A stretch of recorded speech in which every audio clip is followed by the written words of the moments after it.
Ho aminareo rehetra ny ariavana ny fahasoavana sy ny fiadanana avy amin'Andriamanitra Ray Jesosy Kristy Tompontsika. Amen. Anio Alahady fatelopolo ny volana Aogositra 2024 izay mbola hibanjinantsika trany ny amin'ilay lohahevitra hoe mahatoky hatramin'ny fahafatesana ny MINO. Alahady fadimy atao anatin'ny volana Aogositra. Homany eo an-tanantsika ary ny salamo. Salamo fadimy amby efapolo amby zato, ny andinin'ny voalohany hatramin'ny andininy fahatelo. Aorian'ny salamo dia ny hira fahaefatra ambin'ny folo no ataontsika. Dia hitsangantsika idera ny tompo. Rehefa hitantsika ary ny salamo fadimy amby efapolo amby zato, andinin'ny voalohany hatramin'ny andinin'ny fahatelo, dia iarahantsika miredina ho fiderahantsika an'Andriamanitra. Anandratra anao ary Andriamanitra mpanjako, sy ankalaza ny anaranao mandrakizay dory. Ankalazanao isan'andro aho, sy idera ny anaranao mandrakizay dory. Lehibe Jehova ka tokony ho deranay indrindra, ary tsy takatry ny saina ny fahalehibiazany. Amen.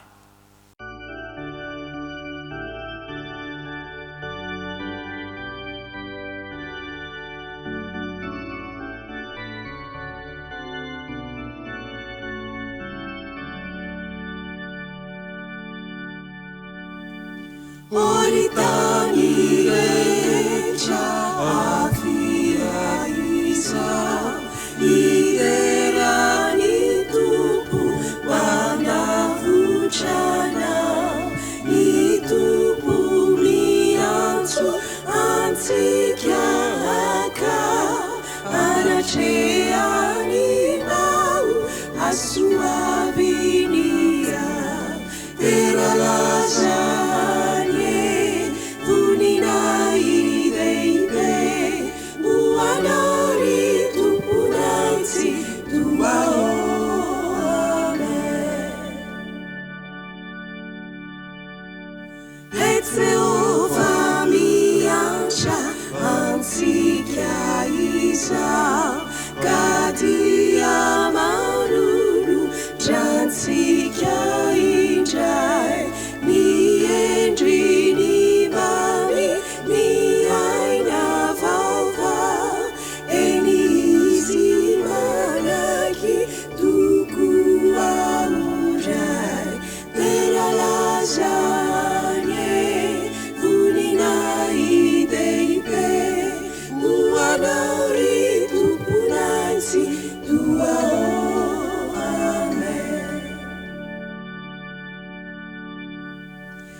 Ry Andriamanitra Ray zanaka fanay masinao, sotranao izay fa mbola nomenao fotoana manokana ahafahanay miombona manompanao amin'ny alalan'izao Fotoam-pivavahana izao. Midiranao izay fa lehibe ny herinao izay asehonao eo amin'ny fiainanay, eny miampaka eo aminay tsirairay avy izany. Mankalazanao izay ny amin'ny fitiavanao anay izay tanteraka tao amin'i Jesosy Kristy. Nombona ho teo amin'ny hazo fijaliana ho famonjenana izy. Manoloana izany raha eo. Indro manantona anao izahay mba hahafahanay misitraka ny asa-pamonjena izay nataon'i Jesosy Kristy. Mamondrafo aminay ny amin'ireo fahotana izay vitanay teo anatrehanao. Mamelany elokay ny amin'ny tsy fahamendrehana izay efa nataonay. Ankehitriny raisinay amin'ny finoana ny famelan-keloka izay omenao anay. Koa isaoranay anao izany raha eo. Maniry izahay ny anananay fiombonana feno ao aminao Andriamanitra. keo mangataka ny asan'ny fanainao masina izahay mba hiasa aty anatinay hitarika siana avao anay eny hahatanteraka ny fahasoavana izay efa nomaninao anay. Maniry ihany koa izay raha eo mba hisitraka fifaliana avy aminao Andriamanitra. Amin'ny anaran'i Jesosy Kristy no angatsanay izany vavaka izany. Amen. Aoka hipetraka ny fiangonana. Tonga amin'ny fotoana fankalazana ny tenin'Andriamanitra isika izao. Ataontsika ny hira 100 ny andinin'ny 5 dia hitsangana ny mpanompon'Andriamanitra hivavaka sy hamaky ny soratra masina.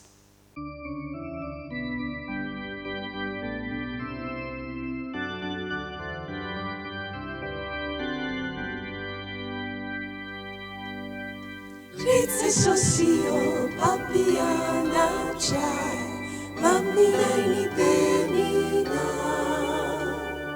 Tamizay basanay Makatoni didina Sira uwana Bavuanay Frenabe Sarubini tiafu Sani didina Famutena uwanisay manje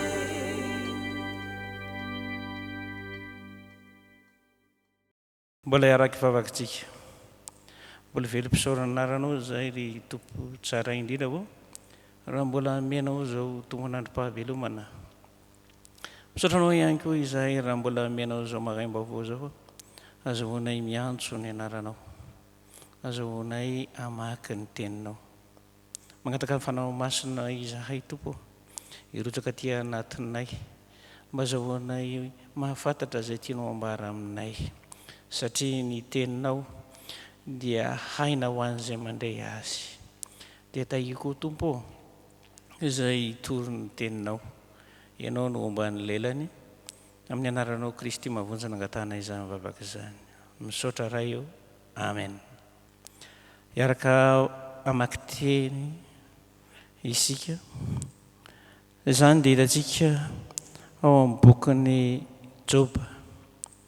Joba toko 2 andinin'ny 1 ka hatramin'ny 10. Joba toko 2 andinin'ny 1 ka hatramin'ny 10. Hoitohizana ao amin'ny Marka toko 10 andinin'ny 12 ka hatramin'ny 4. Ary ho faranana ao amin'ny asan'ny apôstôly toko 20 ny andinin'ny 10 ka hatramin'ny 20. Asan'ny apôstôly toko 20 raha sy nomin'ny andinin'ny 10 ka hatramin'ny 20. Rehefa hitantsika dia vakina amin'ny anaran'ny Tompo. Ary tamin'izany andro izany koa dia avy ireo zanak'Andriamanitra iseho teo anatrehan'i Jehova ka dia mba tonga teo ihany koa Satana. Tafahorona tamin'ny seho ka niseho teo anatrehan'i Jehova. Dia hoy Jehova tamin'ny Satana, avy taiza ianao? Ary Satana dia namaly an'i Jehova ka nanao hoe, avy ny zaza teny amin'ny tany aho ka nivezivezy teny. Dia hoy Jehova tamin'ny Satana, efa nandinika ny Jehova mpanompoka va ianao? Fa tsy misy tahaka azy eny ambonin'ny tany, fa ny olona marina sy mahitsy izy sady matahotra an'Andriamanitra ka mifatiny ratsy. Ary mbola mitana mafy ny fahamarinany ihany izy, na dia nanesika hay hamongotra azy foana aza ianao. Ary Satana namaly an'i Jehova ka nanao hoe, hoditra femin'ny hoditra, eny izay ananan'ny olona dia homeny fefiny ainy. Fa injiro ange ny tananao ka tendreo ny taolany sy ny nofony, raha tsy andahanao eo masonao aza izy e. Dia hoy Jehova tamin'ny Satana, indro eo tananao izy, ny ainy tokana ihany no aza asiana. Dia nivoaka Satana avy teo anatrehan'i Jehova ka namely vai ratsy an'i Jehova hatramin'ny faladiany ka hatrany an-tampon-dohany. dia nakatavimbelany hiharona izy raha nipetraka teo an-davenina. Ary hoy ny vadiny taminy, mbola mitana ny fahamarinanao ihany va ianao? Mafozan'Andriamanitra ianao dia haoka ho faty. Ary hoy Jehova taminy, ary hoy izy taminy, tahaka ny tenin'ny anankiray amin'ny vehivavy adala ny teninao. Moa ny soa ihany va no raisitsika avy amin'Andriamanitra fa tsy ny ratsy koa? Tamin'ny izany rehetra izany dia tsy nanota tamin'ny molony Joba. Amen. Amin'ny anaran'ny Tompo. Ary Jesosy ny mpianany dia teny an-dalana niakatra ho an'i Jerosalema. Ary Jesosy nandeha eo anoloany dia gaga ny mpianany, ary izay nanaraka azy dia natahotra.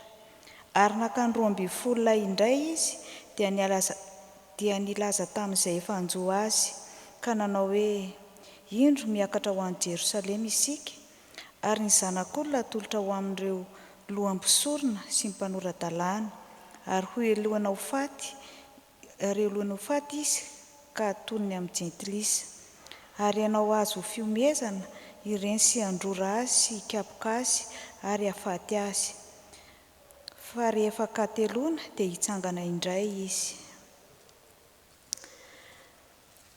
Ary raha nitoetra tao andro maro izahay dia nisy mpaminany anankiray atao hoe Agabo nidina avy tany Jodia. Ary rehefa tonga tao aminay izy dia noraisy ny fehikibon'i Paoly.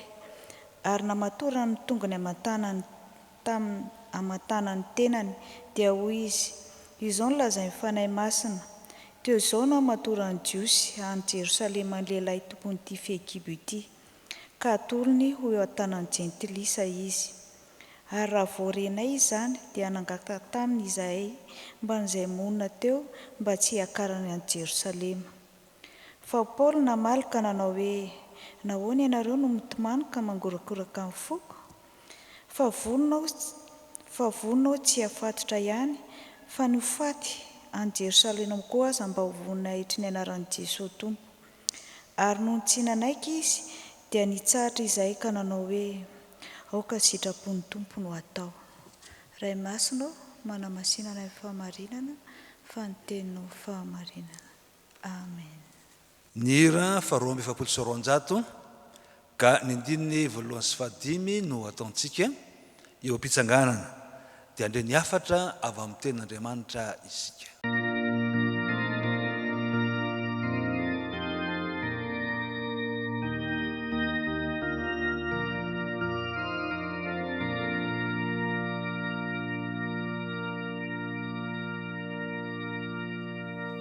Misaotranao zay riray fa tsy nafeninanay, zay tena sitraka tokoa, lazoanay niso.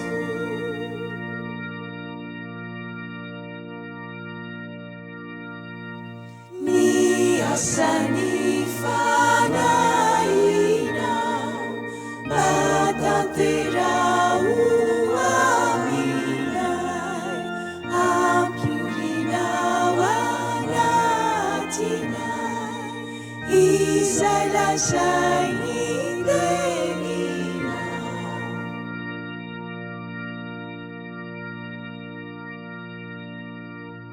Faly miona aminao indray amin'ny alalan'izao fotoam-pivavahana izao, ary dia ho anao izay malala an'Andriamanitra sady voantso no masina ho aminao ane ny fahasoavana sy ny fiadanana avy amin'Andriamanitra ray sy Jesosy Kristy tompontsika. Amen. Ny tenin'Andriamanitra izay akantsika ny hafatra ao antsika dia izay hita ao amin'ny Joba 2 ka ny andininy 1 ka hatramin'ny 10. Raha ambara sy omena lohateny tokana ireo andinitsoatra masina vitsivitsy ireo dia azo ambara hoe ny olona izay mahita fity eo anatin'Andriamanitra dia ny olona izay marina sy mahitsy matahotra an'Andriamanitra ary mifady ny ratsy. Zany ny olona akasitrahan'Andriamanitra. Hitan'i Jehova teo amin'ny Joba ro toetra ireo ary voapirofo teo amin'ny fiainany. Marina sy mahitsy. Ny mpiapanga na Satana amin'ny teny Hebreo dia milaza fa fahitan-javatra sy filan-javatra no isokiran'i Joba amin'Andriamanitra. Ary raha mbola tsy voakitika ny tenany dia mitoetra teo amin'ireo toetra ireo dia ny marina sy mahitsy matahotra an'Andriamanitra ary mifady ny ratsy. Fa Jehova kosa nahita fa na dia voakitika aza ny fananan'i Joba sy fongotra teo aminy ireo zanany dia nandresy ary mbola nitoetra ho nahita sitraka tamin'Andriamanitra izy. Amin'izany toetrany marina sy mahitsy matahotra an'Andriamanitra ary mifady ny ratsy izany. Kanefa dia navelan'i Jehova ihany ataon'ny Satana ary zay everiny fa mbola mampitoetra ny Joba amin'ireo toetra ireo dia mbola tsy mahavoakitika ny tenany. Kanefa dia hitantsika fa nitoetra ho marina sy mahitsy teo anatrehan'Andriamanitra hatrahan'i Joba. Ny marina sy mahitsy moa dia azo adika amin'ny teny tokana, amin'ny teny vahiny hoe intègre. Tsy hoe tsy manatsiny ny olona zay marina sy mahitsy na tsy mahana ota, fa olona zay mahana toetra zay miazona sy mitana zay heveriny ho sotoavina arady. Ary Joba dia anisan'izay nitana sy niezaka ny anana zany atao hoe fahintsina sy fahamarinana eo anatrehan'Andriamanitra izany. Ny tsy hananany fahotana sy ny isin'ny ota eo anatrehan'i Jehova no nanaovany fanatitra mandrakariva rehefa avy ny korana ny zanany mba tsy hisy sy heveriny ho tsy fandehanana amin'ny marina sy mahitsy eo anatrehan'i Jehova. Toetra feno fanetretena eo anatrehan'ny fahamasinan'Andriamanitra ary mikatsaka mandrakariva sy mitady zay andeha amin'ny fahamarinana sy ny fahintsiana ao anatin'ny fiarahamonina. Zany no ambara hoe marina sy mahitsy ary tazana teo amin'ny fiainan'i Joba. Fa ny amin'ny hoe matahotra an'Andriamanitra dia ny bokin'ny fahendrena ary ao anatin'izany ny bokin'ny obolana dia manambara fa ny fahatahorana an'i Jehova no fitoam-pahendrena. Ka ny fahatahorana zay tsy ilay tahotra zay mampiororo, tsy ilay tahotra zay mitondra amin'ny tebiteby ka mampandositra, tsy mampiataka ary mampisaraka amin'ilay atahorana na elana eo anatrehan'izay atahorana, fa ilay tahotra mitondra amin'ny fanajana sy firaketam-po amin'ilay atahorana. Joba dia natahotra an'Andriamanitra ka tsy nanda azy na dia zany aza no tanjon'ny Satana teo amin'izay fikitiana ny fananany, ny zanany eny hatramin'ny tenany azy. Fa na dia rava aza ny fananany rehetra sy maty ny zanany ary tratry ny aretina zay nampangirifiry ka tonga olona fadiranovan'i Joba dia tsy nanda an'Andriamanitra izy. Zay ambara hoe toetra mifady ny ratsy dia tsy inona akory fa ny tsy finoana zay mitarika ny tsy fahatokiana an'Andriamanitra ka mitondra amin'ny fitondran-tena zay ahafahana manao zavatra tsy araka ny sitrapon'Andriamanitra.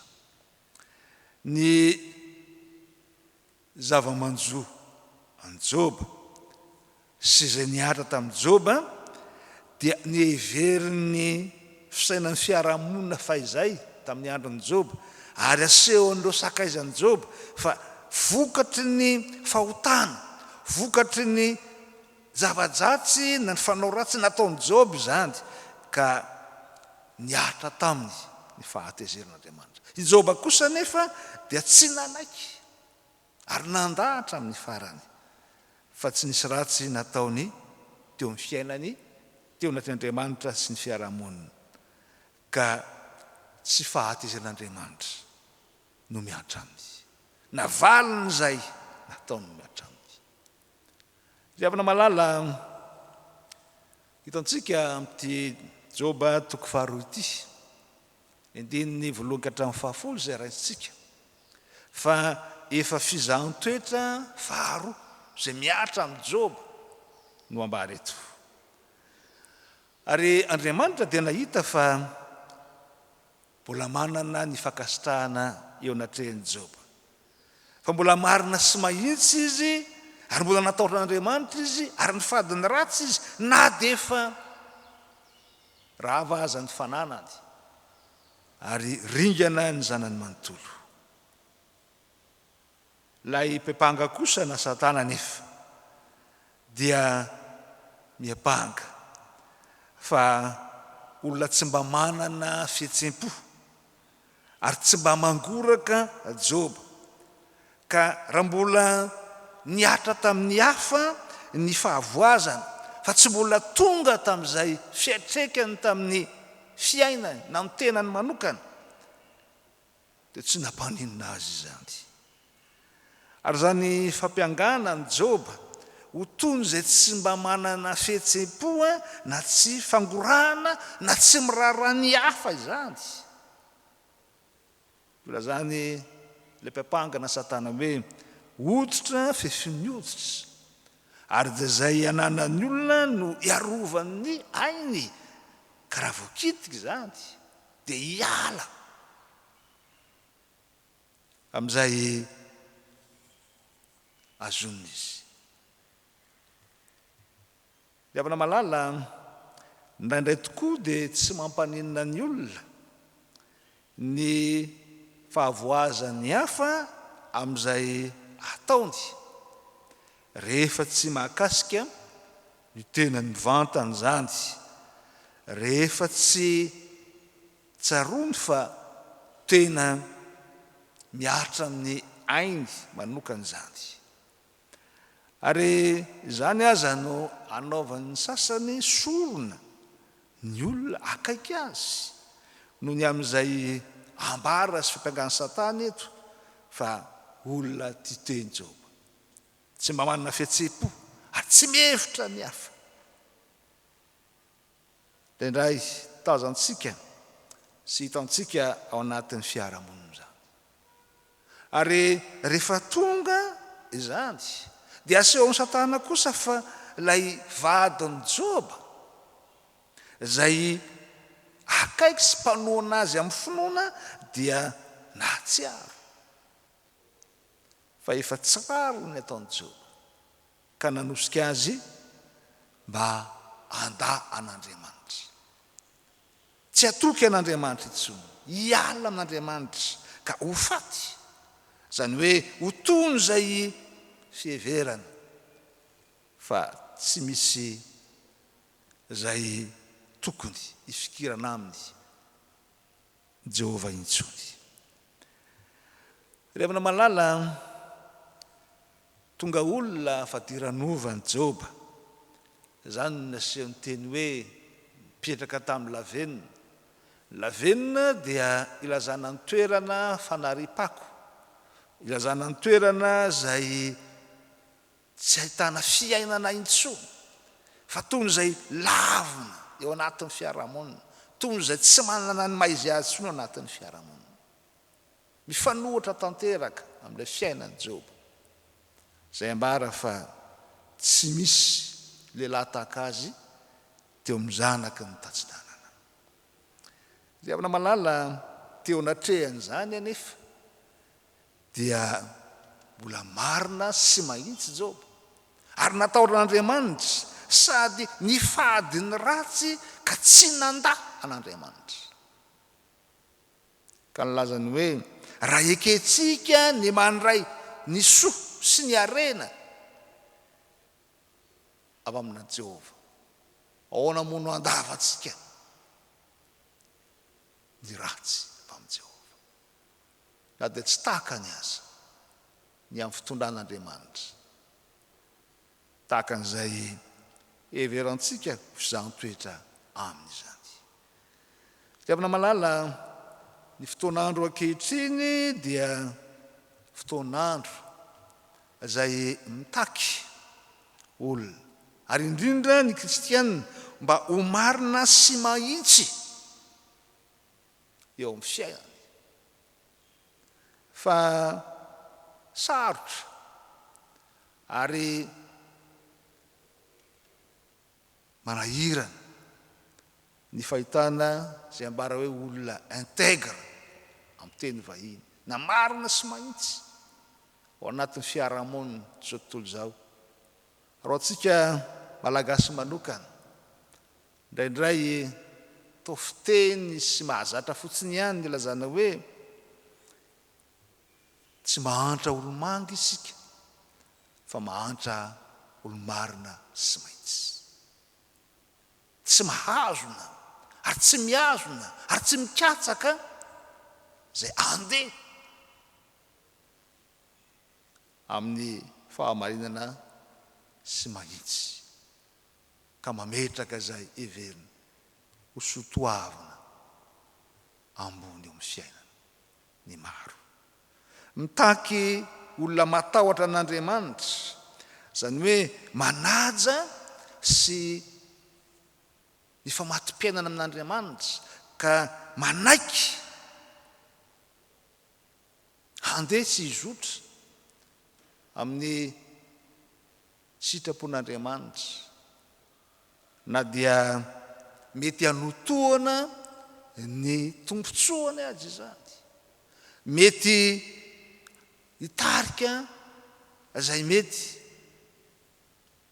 famonoana ny tenany azy izany. Tazantsika sy hitantsika tao amin'ny Paoly zany arak'izay voalaza tao amin'ny asan'ny apôstôly fa na dia efa fantatra aza fa hijaly sy ampijaliany izy rakany Jerosalema dia nilaza mazava tsara fa efa vonona tsy ny ho afatotra ihany fa ny hanolotra ny ainy koa aza ho amin'izay voninahitr'Andriamanitra ny amin'ny fitoriana ny fitiavany Jesosy Kristy amin'ny olona zany fanekena andeha araka ny fiantsoan'Andriamanitra ny olona zany mba hatanteraka ny famonjena izay efa nekeny Jesosy Kristy raha teo izay modeliny amin'izany voalaza teo amin'ny soratra masina vakitsika zay tsy nanda ny hanolotra ny ainy teo amin'ny hazo fijaliana izany no tediavina ankehitriny ary i Joba dia hitantsika fa nanaiky ny fitarian'Andriamanitra azy ka nilaza fa tsy ny soa ihany no raisina avy amin'i Jehova fa na dia ny ratsy koa aza dia keny ary teo natren'izany no ilazana fa ny fady ny ratsy izy zany hoe tsy nanao zavatra araka izay sitrapony izy fa nametraka ny sitrapon'Andriamanitra ho ambony indrindra ary nametraka ny amin'izay fanekena ny fitantan'Andriamanitra eo amin'ny fiainana dia finoana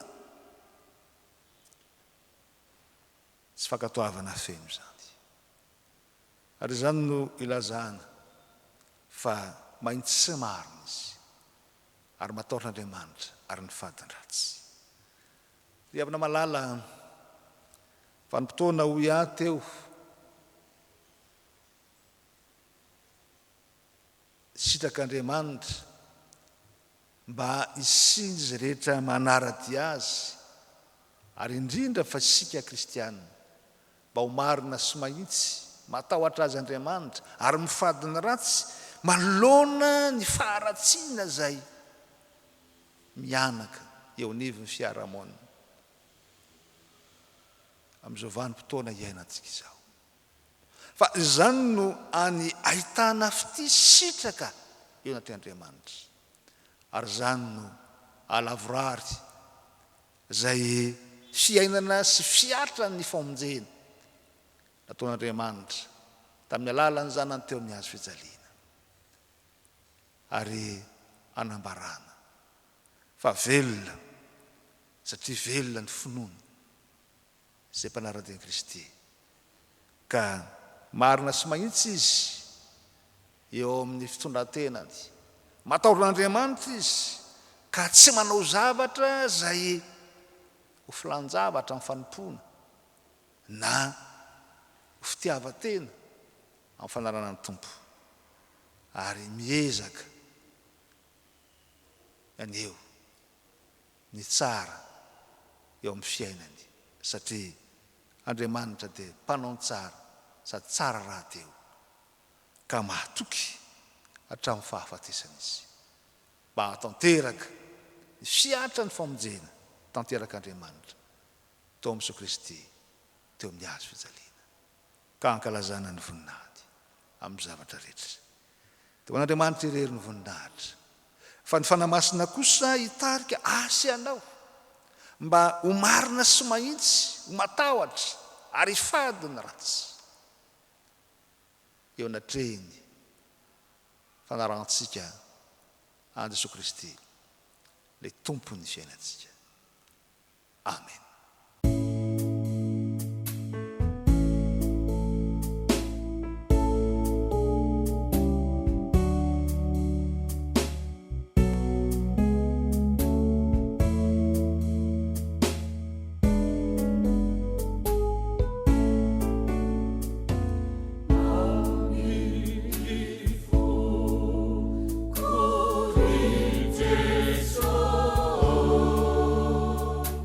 Ni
Vavaksika. Andriamanitro, Andriamanitra ianao. Endreny afaliany ny fonay raha naheno ny tenin'ny soratra masina izay vao nitoriana taminay teo dia ny tantarany Joba mpanomponao izany. Misaotranao izahay satria mankahirinay hatrany ny teninao fa na mafy ary ny fahoriana nanjoan'ny Joba dia nitazona hatrany ny fahamarinany, ny fahitsiny, ny fatahorany ianao Andriamanitra ary ny fifadin'ny ratsy izy. Misaotranao izahay satria toy izany tokoa ny zavatra mipotra eo amin'ny fiainan'ny vahoakanao ankehitriny ary ohatra tsara izay nankasitrahanao ny naseon'ny Joba teo amin'ny fiainany ary nampianarinao anay izany mba hoarahanay koa fa tokony ho marina sy mahitsy hatrany izay Tompo ary atahotra-nao Andriamanitra ka ankahala ny ratsy rehetra. Fantatray fa tsy mandeha irery izahay. Irina indrindra Tompo ny iasany ny fananao masina aty anatinay mba hanananay an'izany hery izay tsara indrindra tokony ho anananay izany. Ankehitriny ary izay dia mivavaka aminao, mangataka aminao mba hitehirizanao anay hatrany ao amin'izany fahamarinana sy fahitsiny izany. Nandritra ny 2 volana izahay dia nampianarinao mba ahatoky hatrany, ahatoky anao hatrany ninona mipotra eo amin'ny fiainanay, eny hatramin'ny fahafatesana dia ahatoky anao izahay. Tehirizy eo ty anatinay reny afatra maro isan-karazany izay nomenao anay ireny mba hampahirenay. Ankehitriny dia mametraka feno eo am-pelatananao ny fiainan'ny tsirairay, ny fiainan'ny ankohonana izay manaraka an'izao fanompoam-pivavahana izao mba hifikitra mafy ao aminao Tompo ary ao aminao irery ihany na sarotra ary ny fiainana ankehitriny satria ao aminao no misy ny fanantenana, ao aminao no misy ny fiainana mandrakizay. Apetraka eo am-pelatananao ary ty herinandro vaovao izay hodiavina ity. Apetraka eo am-pelatananao ny fianaran'ireo ankizy, indrindra ireo anomboka nala fanadinana manomboka amin'ny volana septambra, voalohan'ny volana septambra izao. Ianao no hitrotro azy ireo ary hanome saina matsilo azy tsirairay, hanome hery sy tanjaka mba hahafahana manala an'izany fanadinana izany ka ahazo vokatra tsara. Mivavaka koa izahay mangataka aminao ny fiainan'ny ankohonana mba ho tohananao, ao ireo sahirana, ao ireo very asa, jereo Tompo reny rehetrarehetra reny, ao ireo tsy manan-kohanina, ianao ny hanome ny sahazany tsirairay. Hoentinay ambavaka koa ny asa fikarakarana an'izao tranonao masina izao. Hidera sy ankalaza ary hanome voninahitra anao izahay Tompo noho ny 50 taona ny fiangonana. Efa mandroso ao anatin'ny fikarakarana izahay, efa kely sisa ny asa izay atao. Apetraka eo am-pelatananao ny fanatanterahana an'izany, ho voninahitry ny anaranao mba ho vita somatsara ahafahanay miravoravo mifaly eto amin'ity tranonao masina ity. Mivavaka koa izay ho an'ny mpitandrina sy ny mpanampy azy eto amin'izao tranonao masina zao.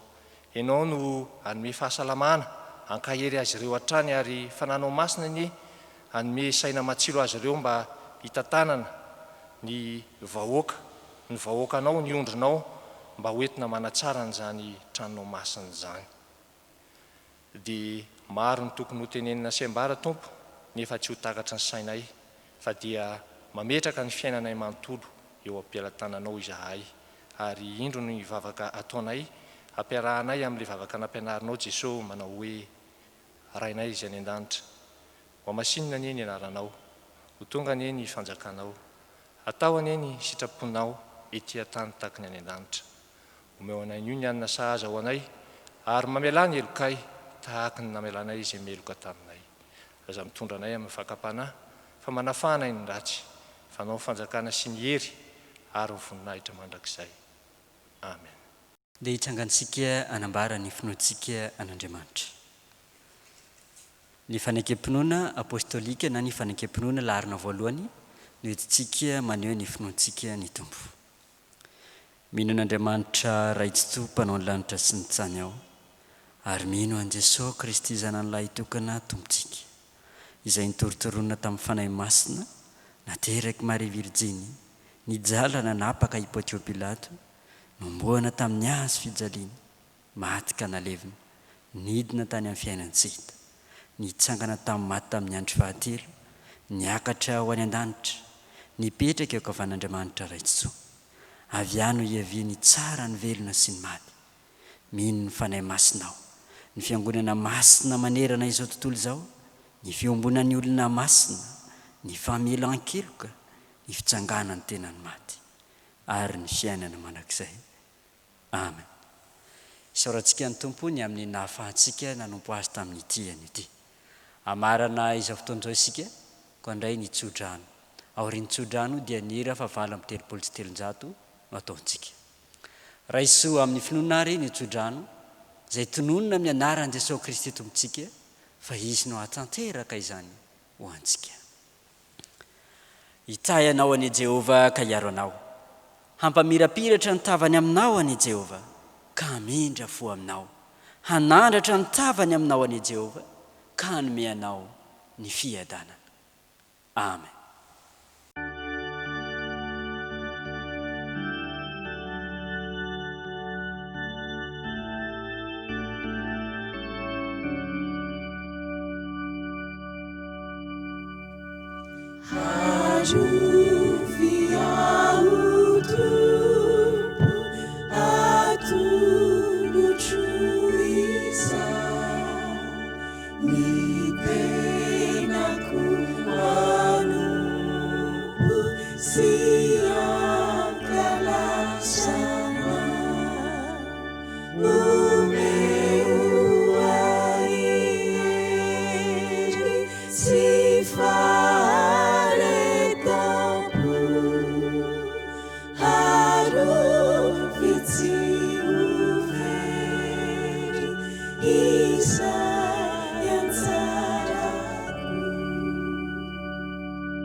Ho an'Andriamanitra irenany ny voninahitra amin'ny anaran'ny Ray sy ny Zanaka ary ny fanahy masina. Amen.